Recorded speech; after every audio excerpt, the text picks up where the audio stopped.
Hey, what's up guys? Welcome to week 3 of the Switch Experience. If you've been with us the past couple weeks, we've been talking about emotions. You know, what are they? Where'd they come from? How can we identify them? And then what does that mean to us? And we've also learned that God himself actually has emotions and cares about us a ton. So much so that he wants us to come to him with our emotions. God actually wants us to tell him what we're feeling and ask his help in sorting out our emotions. But then what? I mean, how are we supposed to know what to do with our emotions? Well, to get us started this week, let's take a look at some typical responses we have when we feel certain things.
Lame.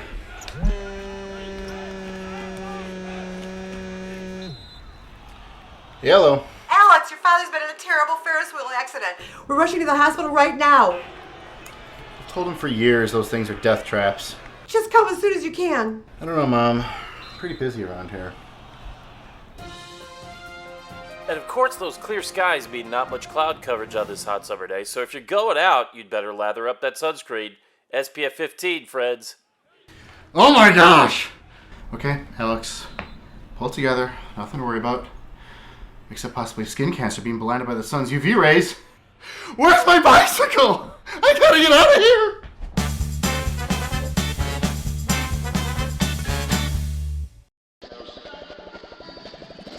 Well, none of us want to end up like that guy, right? But like we've talked about the last few weeks, even though sometimes our emotions don't always make sense to us, it's what we do with our emotions that really matter.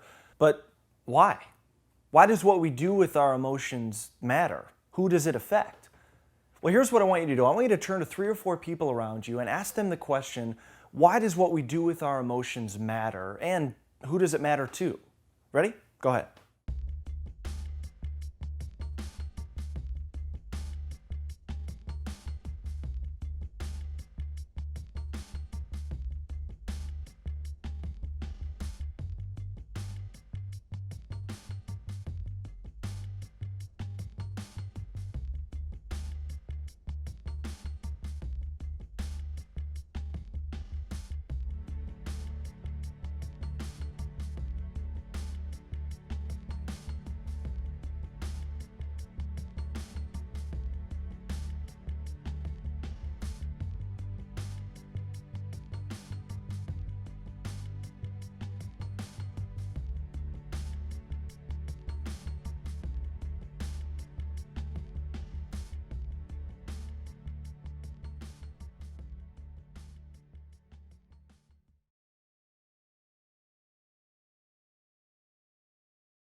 All right, great job sharing your thoughts, you guys. You know, the truth is, I can think of a lot of points in my life where somebody said something to me that made me so angry, I literally wanted to hit them. And I knew that if I was going to avoid getting into a fight, there were more productive ways of handling my emotion than, smacking them around. But I didn't have the tools to deal with my emotion like anger. And unfortunately, a lot of the ways people told me to deal with my emotions felt like they weren't living in reality, or felt like they were living in a different time. Something like this.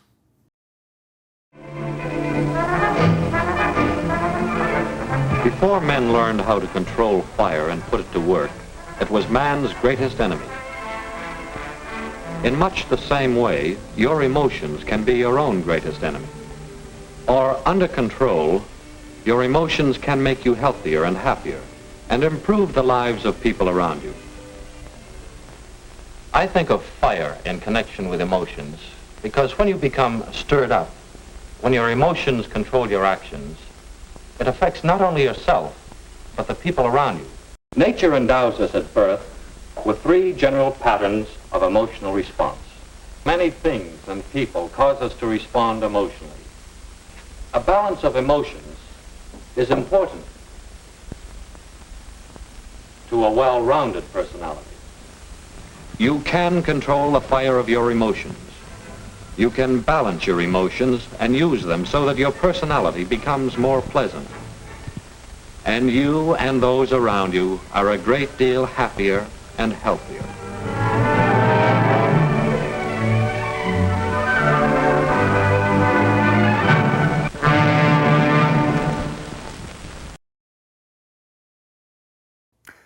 Okay, so that's really not all that helpful, is it? I mean, maybe it was helpful to kids in the 50s, I'm not sure, but right now it seems a little silly, right? So what do we do? I mean, where do we start? Like, what's a good first step that we can take when dealing with our emotions, especially emotions that are negative or painful? Well, the truth is, I think we make this more difficult than it needs to be. I mean, emotions are complex, for sure, but I think when it comes to a first step, I don't think it needs to be so complicated.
Honestly, I can't think of a better first step to dealing with emotions going on inside of you than to tell them to somebody that you trust.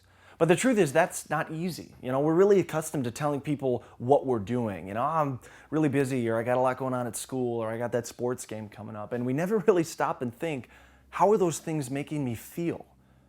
I know for me, my big thing sometimes with emotion is I'll just kind of stuff it down. Especially if it's a really strong negative emotion, I'll just kind of stuff it down, pretend I'm not feeling it, pretend like everything's okay. So what about you? Who is somebody in your world that you trust to call or text them and tell them how you're really feeling? Maybe it's your leader at Switch, or maybe it's a parent, or maybe it's an older brother or sister that you really trust. So I want you to try something for just a second. I want you to take out a piece of paper and a pen, and I want you to pause, take a deep breath, and think of who that person might be in your life. I want you to write their name at the top of that page, and then right below that, I want you to write down what it is you feel like you need to share with them about what you're feeling. And then below that, I want you to write down the step that you need to take to make that happen tonight. Maybe it's that email or that phone call. Maybe you want to sit down with your parents tonight and say, listen, I want to be more honest with how I'm feeling with you. Whatever it is, write it down, and then finally, just do it. I mean, I know it's not easy. It's going to be hard, especially at first, but I promise you, it'll be worth it. Now, there's another great step that we can take when it comes to learning how to deal with our emotions. What's that step? Watch this next segment.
Wow.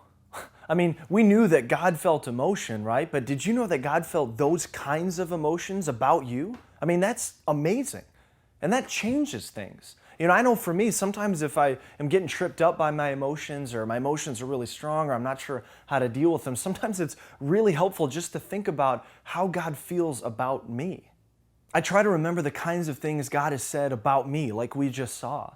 Or sometimes I'll just stop and pray and ask God to tell me directly how he feels about me. I'm telling you, this has changed my life. Now, that doesn't mean I don't ever feel negative emotions, because I do. And it doesn't mean I always figure out how to deal with my emotions perfectly, because I don't. But when I stop and just consider how God feels about me, I'm telling you, something shifts inside of me. I start to see myself differently. I start to see my situation differently. I start to see my relationships differently. But instead of me just telling you how awesome it is, why don't we try it? Close your eyes. Do your best to slow your brain down. Take a few deep breaths. And as you do that, just ask God to tell you directly how he feels about you. It might be helpful to reflect on some of the words in the last segment. And as you do that, just say a short prayer, asking God to continue to help you deal with your emotions. After a few minutes, one of your leaders will close our time out in prayer.